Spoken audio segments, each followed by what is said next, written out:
Sa vision s'articule autour d'un principe simple mais exigeant. Restaurer une souveraineté réelle, une notion devenue essentielle pour un pays longtemps fragilisé par les ingérences extérieures. Cette ambition ouvre une perspective claire pour la population. Un horizon où les décisions majeures ne dépendraient plus d'intérêts lointains, mais d'un contrôle interne assumé. Cependant, cette même promesse comporte un prix élevé. Toute tentative de rééquilibrer le pouvoir économique et militaire expose le pays à des représailles diplomatiques, à des tensions financières soudaines et à un risque accru d'isolement régional. Les pressions internationales se renforcent, tandis que les forces internes opposées au changement cherchent à préserver leurs anciens privilèges. Un micro-accroc suffit pour déstabiliser les équilibres encore fragiles, et chaque choix stratégique devient un test pour la cohésion nationale. Au cœur de ces enjeux, la question essentielle demeure. Jusqu'où un pays peut-il avancer vers l'autonomie sans déclencher une réaction susceptible de l'affaiblir davantage ? Un détail souvent ignoré a pourtant marqué un tournant décisif.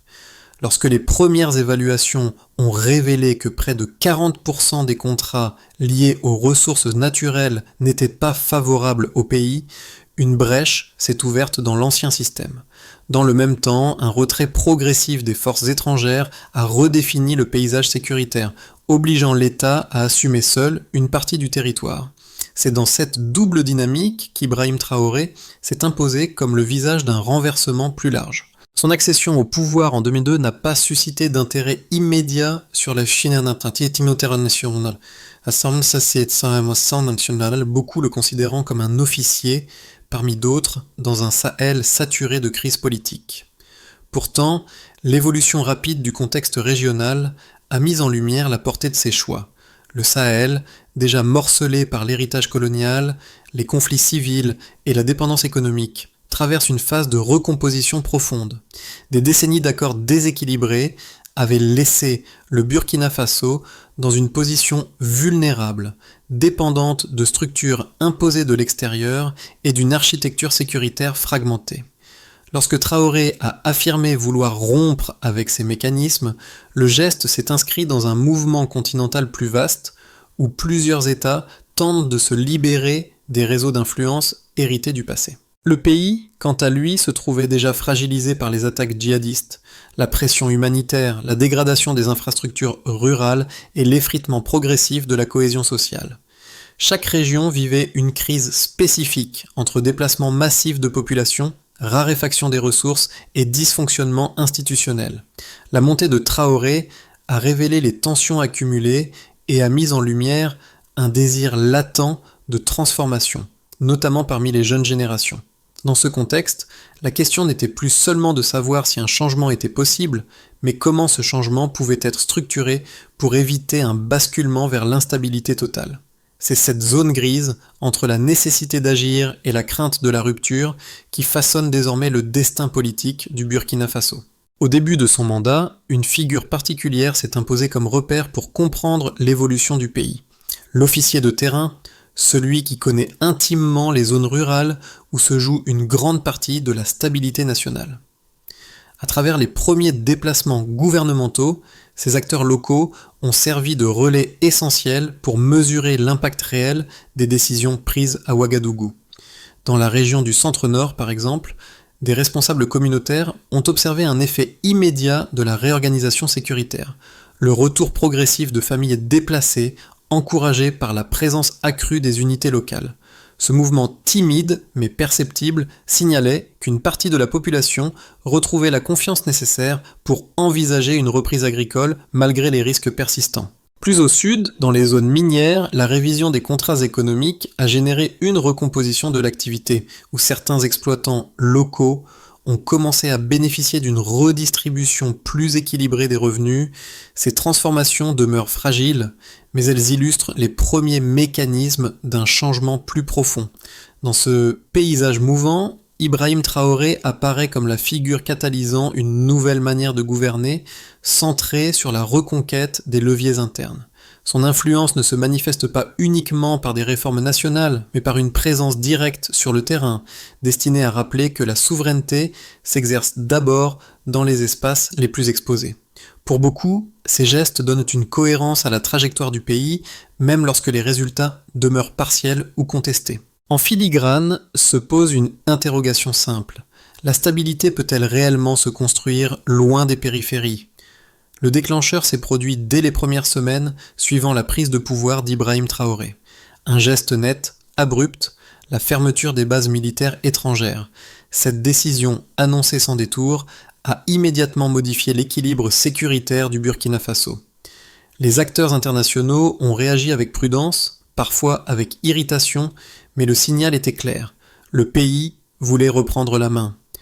Dans les rues de Ouagadougou, cette rupture a nourri un sentiment partagé entre soulagement et incertitude.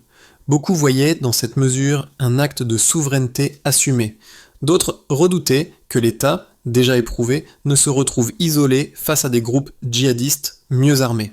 La seconde étape, plus silencieuse mais tout aussi déterminante, fut l'audit national des contrats économiques. Les conclusions étaient sévères. Près de 40% des contrats miniers, énergétiques et logistiques n'assuraient pas un bénéfice réel pour le Burkina Faso. Ici encore, l'impact a été immédiat. Les entreprises concernées ont contesté le diagnostic, invoquant des engagements long terme et des accords internationaux. Mais la décision politique ne faiblissait pas. Cette révision a déclenché une onde de choc à l'intérieur du pays, où certains groupes influents, longtemps habitués à bénéficier d'arrangements opaques, ont commencé à s'opposer fermement au nouveau cap. Le point culminant de cette séquence s'est manifesté lorsque plusieurs villes du nord et de l'est ont subi une série d'attaques coordonnées. Ces offensives, menées sur des positions stratégiques, ont rappelé brutalement la fragilité du territoire. Les forces armées burkinabées ont été contraintes de réagir rapidement, souvent avec des moyens limités. Dans ce moment critique, Ibrahim Traoré a renforcé la posture sécuritaire. Les unités locales ont été redéployées, les dispositifs de surveillance ont été multipliés. Des corridors humanitaires ont été ouverts pour faciliter les déplacements des populations menacées. L'objectif était double, éviter l'effondrement et préserver la cohésion nationale. Les répercussions sont apparues dans les semaines suivantes. Elles ont touché 3 niveaux, social, économique et diplomatique. Sur le plan social, les populations rurales ont vu leur quotidien osciller entre regain d'espoir et retour de la peur. Certains villages ont commencé à revoir une activité agricole minimale grâce à l'amélioration locale de la sécurité. D'autres, au contraire, ont subi de nouveaux déplacements massifs, conséquence directe de l'intensification des combats. Sur le plan économique, la révision des contrats a permis une hausse des recettes fiscales d'environ 15%, un chiffre interprété comme une avancée encourageante. Cependant, la suspension de plusieurs projets internationaux, conjuguée à la baisse de 20% des investissements étrangers dans le secteur de la défense, a provoqué des tensions budgétaires immédiates. Les prix des denrées alimentaires ont augmenté. Les entreprises locales ont signalé des ruptures d'approvisionnement. Les acteurs du commerce régional ont exprimé leurs inquiétudes quant à l'évolution de la situation. Enfin, sur le plan diplomatique, le Burkina Faso a vu ses relations se redéfinir rapidement. Des partenaires traditionnels ont adopté une attitude plus réservée. Des discussions nouvelles ont émergé avec des pays du Sahel, cherchant à construire un front régional indépendant. Cette recomposition, bien que risquée, a offert au gouvernement une opportunité, redessiner ses alliances pour consolider la souveraineté recherchée. À ce stade, l'ensemble de ces événements compose une trajectoire encore instable, mais cohérente avec la vision défendue par Ibrahim Traoré. Avancer coûte que coûte vers un modèle de contrôle interne, même au prix de turbulences majeures. La situation sécuritaire du Burkina Faso au moment de la transition offrait un point de départ clair, presque brut, un territoire fragmenté, des routes impraticables et une armée contrainte de se disperser. Ce niveau de référence servait de base pour mesurer l'effet réel des décisions prises par le nouveau gouvernement. Les observateurs internationaux soulignaient alors un panorama dominé par les incursions djihadistes, la perte de plusieurs localités et un appareil militaire affaibli par des partenariats extérieurs devenus instables. Les institutions locales, quant à elles, tentaient de tenir face aux contraintes logistiques, aux pénuries matérielles et à la pression quotidienne sur les unités déployées. À partir de cette ligne de départ, 3 indicateurs sont devenus essentiels pour comprendre la transformation en cours, chacun illustrant une variation mesurable et inscrite dans la réalité du pays. Premier indicateur, la réduction de 12% des attaques recensées dans le nord et l'est en 2023.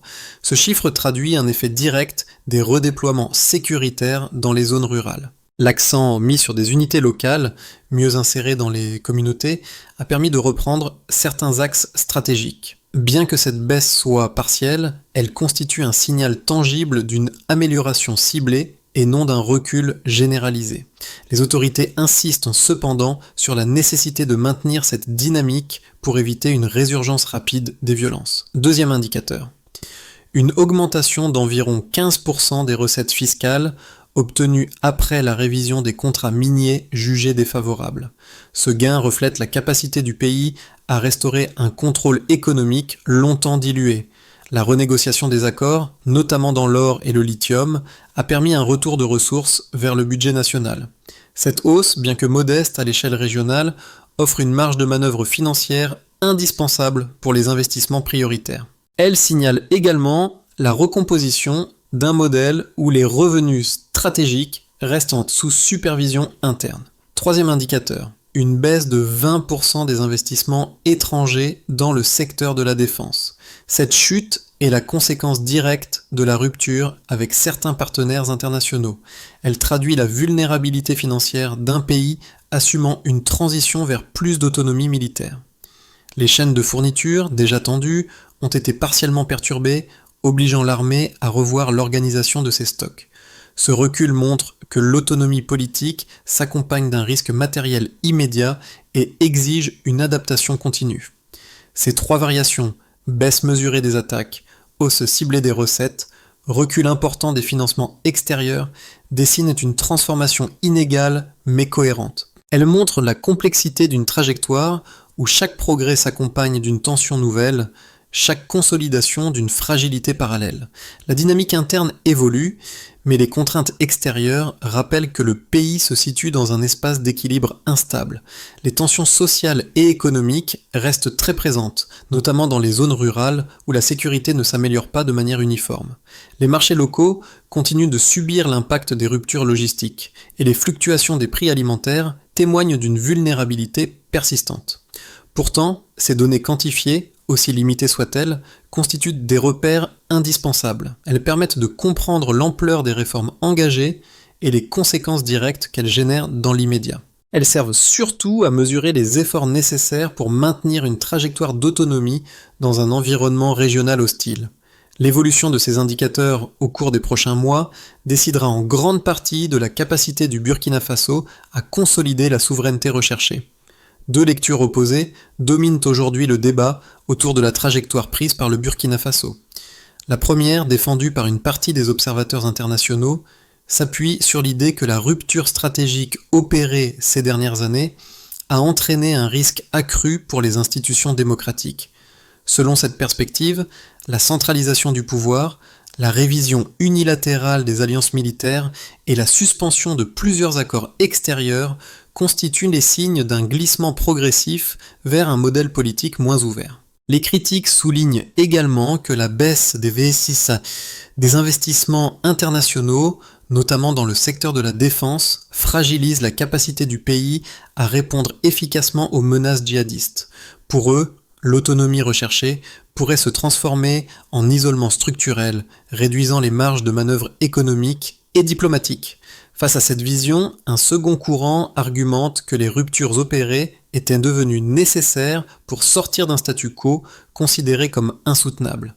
Les défenseurs de cette approche rappellent que la présence militaire étrangère, bien qu'importante, n'avait pas permis d'inverser la dynamique des attaques avant 2022. Ils soulignent également que l'audit national, révélant près de 40% de contrats défavorables, démontre l'existence d'un cadre économique déséquilibré, dont la révision était indispensable pour restaurer des bases plus justes. Le constat d'une baisse de 12% des attaques dans certaines régions est mobilisé pour montrer que les redéploiements locaux commencent à produire des effets concrets, même si ces progrès restent inégaux. Quant à la hausse de 15% des recettes fiscales, elle est interprétée comme la preuve qu'un repositionnement interne peut effectivement renforcer les leviers budgétaires du pays. Ces deux lectures, bien que contradictoires, reposent sur des observations tangibles. D'un côté, les risques politiques et économiques associés à l'isolement. De l'autre, les premiers signaux d'amélioration liés à la reconquête des leviers internes. La tension entre ces deux logiques illustre la complexité du moment présent. Le pays navigue entre vigilance démocratique, nécessité sécuritaire et volonté de redéfinir sa souveraineté matérielle. La question devient alors inévitable. Comment concilier exigence d'autonomie et besoin d'ouverture sans rompre l'équilibre fragile qui maintient encore la stabilité du territoire ? Un basculement silencieux commence. À ce moment charnière, un élément souvent relégué au second plan a pris une importance inattendue, la formation d'un axe régional entre plusieurs États du Sahel cherchant à redéfinir leurs alliances. Ce geste, encore fragile, a marqué une rupture nette avec les dynamiques traditionnelles qui structuraient la sécurité dans la région depuis plus d'une décennie. Pour le Burkina Faso, cette recomposition n'a pas été seulement une manœuvre diplomatique, mais une tentative de bâtir une capacité collective capable de compenser le retrait progressif de certains partenaires occidentaux. Ibrahim Traoré a présenté ce pivot comme une étape nécessaire pour renforcer la souveraineté, en insistant sur la complémentarité des ressources, des territoires et des forces disponibles dans la zone. Cette approche régionale, bien que contestée, a eu un effet immédiat. Les discussions sur la sécurité ont cessé d'être strictement verticales et sont devenues transversales, impliquant davantage les pays voisins. Pour certains analystes, ce repositionnement représente une chance unique de stabiliser des frontières autrefois poreuses et difficiles à défendre. Pour d'autres, il expose le pays à une dépendance nouvelle, cette fois interne au Sahel, sans garantie que les alliances régionales puissent résister aux pressions internationales. Dans cette zone d'incertitude, une réalité s'impose. La souveraineté ne peut plus être pensée uniquement à l'échelle nationale, mais exige désormais un cadre collectif. Les conséquences de la recomposition politique et sécuritaire se manifestent différemment selon les groupes touchés. Pour les populations locales, souvent en première ligne face aux violences, les changements ont produit un double effet. Dans certaines zones rurales, la consolidation sécuritaire a permis un retour limité des familles déplacées et une reprise progressive des activités agricoles, encore fragiles mais réelles. Dans d'autres régions, la persistance des attaques maintient un climat de peur, rappelant que les améliorations restent très inégales. Pour une partie de ces communautés, la présence accrue des forces locales, encouragée par Ibrahim Traoré, constitue un signe d'attention nouvelle, même si la précarité quotidienne demeure incontournable. Du côté des élites politiques et économiques, les réformes ont provoqué une rupture frontale. Celles qui bénéficiaient auparavant des anciens accords et des circuits d'influence ont vu leurs marges s'effondrer. La révision des contrats miniers et la centralisation des arbitrages économiques ont redistribué des positions autrefois verrouillées. Ce basculement a alimenté une opposition plus structurée au sein des cercles privilégiés, certains tentant de coaliser leurs ressources pour freiner la recomposition voulue par Ibrahim Traoré. Pour les forces d'opposition et la société civile, la période actuelle est marquée par une tension croissante. Si certains acteurs reconnaissent en la pertinence de rompre avec les dépendances extérieures, ils dénoncent simultanément la restriction de l'espace démocratique. Les critiques portant sur la surveillance accrue, sur la mise à l'écart de voix dissidentes et sur la difficulté à organiser un débat public pleinement structuré. Cette fracture interne reflète une inquiétude profonde. Comment concilier souveraineté renforcée et liberté politique sans que l'une n'érode l'autre ? Enfin, les acteurs internationaux observent le Burkina Faso avec une prudence renforcée. Les sanctions économiques prises par certains partenaires ont eu un impact direct sur les investissements et sur les flux de financement. Parallèlement, de nouvelles alliances se dessinent avec des pays cherchant à diversifier leur propre sphère d'influence, ce qui ouvre autant de possibilités que de vulnérabilités. Ce repositionnement géopolitique s'accompagne d'un risque, celui de voir le pays osciller entre isolationnisme forcé et dépendance alternative. Dans ce cadre mouvant, Ibrahim Traoré tente de maintenir une trajectoire de souveraineté, mais les pressions extérieures rappellent que l'équilibre reste précaire. L'ensemble de ces dynamiques montre une réalité complexe. Chaque avancée a un coût et chaque groupe vit la transformation selon son propre degré d'exposition, d'espoir ou de résistance. Dans cette projection, les réformes déjà engagées poursuivent leur trajectoire sans accélération ni rupture majeure. La stabilisation sécuritaire progresse lentement, portée par les unités locales et par une coordination régionale encore imparfaite mais fonctionnelle. Les attaques restent présentes, mais leur intensité et leur fréquence se stabilisent à un niveau légèrement inférieur à celui observé en 2023.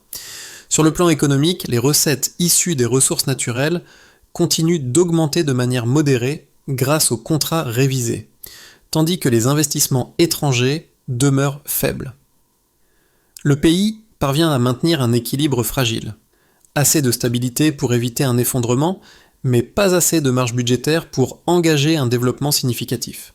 Dans cette configuration plus favorable, plusieurs dynamiques convergent positivement.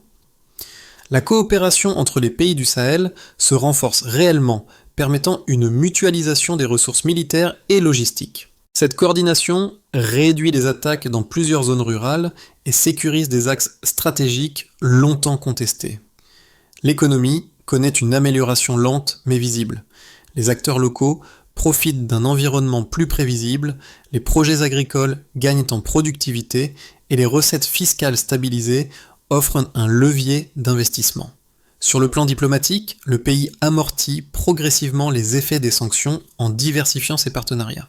Dans ce scénario, la stratégie voulue par Ibrahim Traoré gagne en crédibilité interne et régionale. Ce scénario repose sur l'hypothèse d'un cumul de tensions. Les attaques se multiplient, ciblant des infrastructures clés et provoquant de nouveaux déplacements de population. Le manque de financement extérieur fragilise davantage les capacités logistiques et la chaîne d'approvisionnement militaire. Les tensions politiques internes s'accentuent, notamment sous la pression des élites marginalisées et d'une opposition cherchant à capitaliser sur le mécontentement social.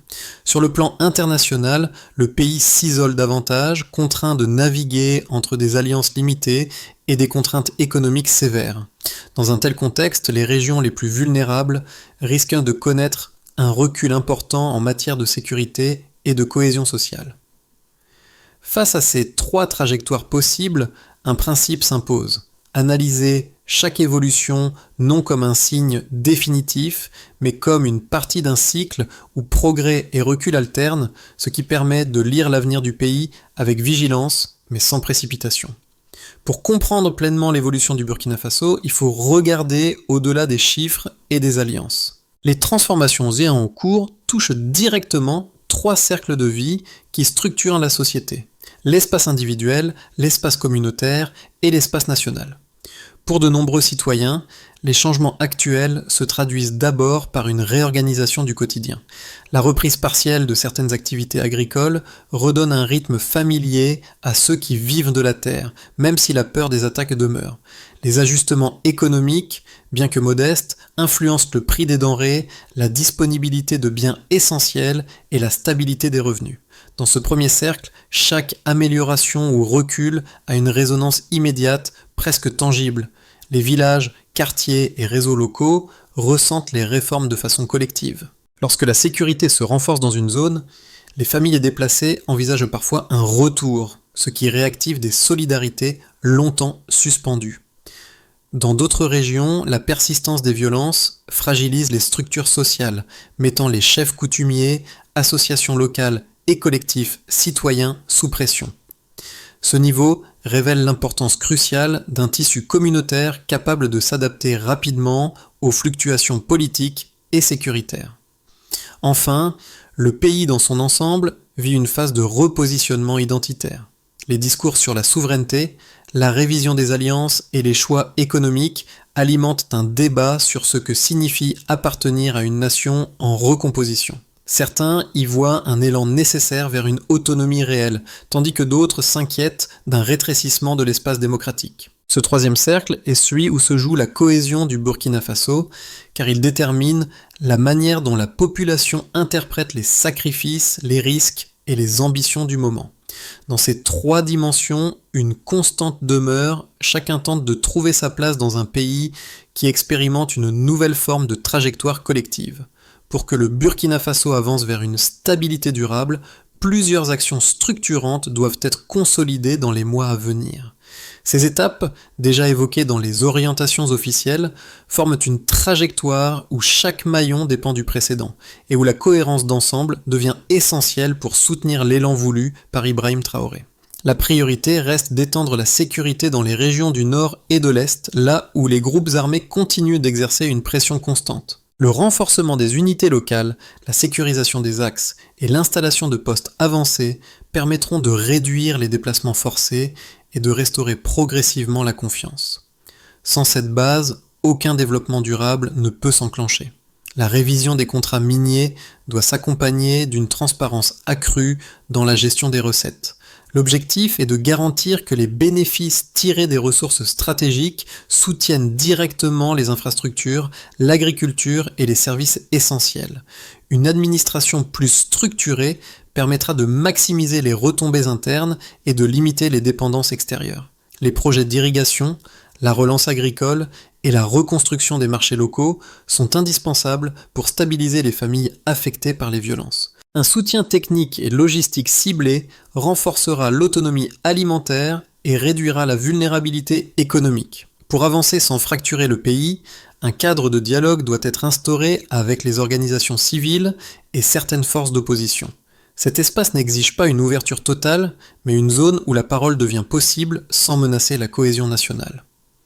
La coopération avec les pays du Sahel doit être formalisée autour d'objectifs sécuritaires et économiques précis.